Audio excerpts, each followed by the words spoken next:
इसे change over switch बोलते हैं या चेंजर बोलते हैं। और इसके द्वारा इसमें जो हैंडल लगा होता है इस हैंडल के पोजीशन को बदल करके दो तरह के सप्लाई में से किसी एक सप्लाई को प्राप्त करते हैं।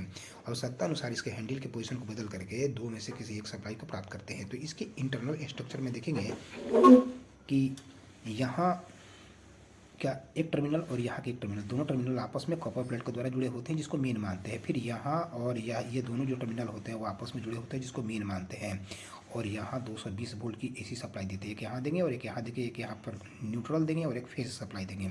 साथ ही साथ एसी और जनरेटर दोनों भी यूज करना चाहते हैं तो यहाँ जनरेटर की सप्लाई देंगे, एक सप्लाई यहाँ देंगे जनरेटर की सप्लाई, दूसरी सप्लाई यहाँ देंगे। और जब इसके पोजीशन को, इसके हैंडल के पोजीशन को बदलते हुए जब इसको नीचे के साइड में करेंगे तो उस स्थिति में यहाँ ये दोनों टर्मिनल का कनेक्शन आपस में हो जाने के कारण यहाँ पर दिया जाने वाला एसी सप्लाई आपको यहाँ से ऐसे होते हुए यहाँ पर प्राप्त होगी। चूँकि ये दोनों टर्मिनल का कनेक्शन आपस में नहीं है तो उस स्थिति में यहाँ पर जनरेटर का दिया जाने वाला सप्लाई यहाँ पर प्राप्त नहीं होगी। केवल एसी सप्लाई, यहाँ पर जो एसी सप्लाई देंगे वो एसी सप्लाई ऐसे होते हुए इस प्लेट के द्वारा ऐसे होते हुए और ऐसे होते हुए यहाँ से आउट होकर निकलेगी। दूसरी एसी सप्लाई जो यहाँ दिए होंगे वो एसी सप्लाई इस प्लेट से होते हुए यहाँ से यहाँ पर मिलेगी और ऐसे होते हुए इस प्लेट के द्वारा होते हुए यहाँ पर प्राप्त होगी। लेकिन जनरेटर की जो सप्लाई यहाँ दिए होंगे तो ये दोनों चूँकि आपस में अभी डिस्कनेक्ट हैं, जुड़े हुए नहीं हुए, तो यहाँ पर जनरेटर की सप्लाई प्राप्त नहीं होगी।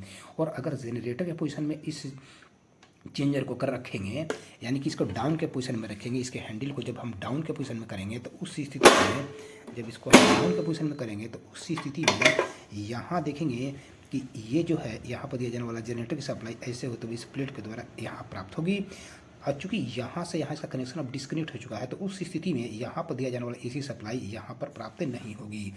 और ठीक इसी तरीके से जनरेटर की दूसरी सप्लाई जो यहाँ देंगे वो ऐसे होते हुए यहाँ पर प्राप्त होगी। तो इस तरीके से यहाँ पर एसी 220 वोल्ट की सप्लाई देंगे और दूसरी 220 वोल्ट की एसी सप्लाई यहाँ देंगे, एक जगह न्यूट्रल देंगे, एक जगह फेज देंगे।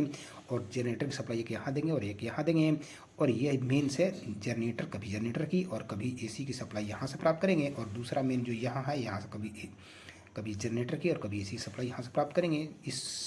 इसके हैंडल के पोजीशन को बदलते हुए आवश्यकता अनुसार प्राप्त कर सकते हैं।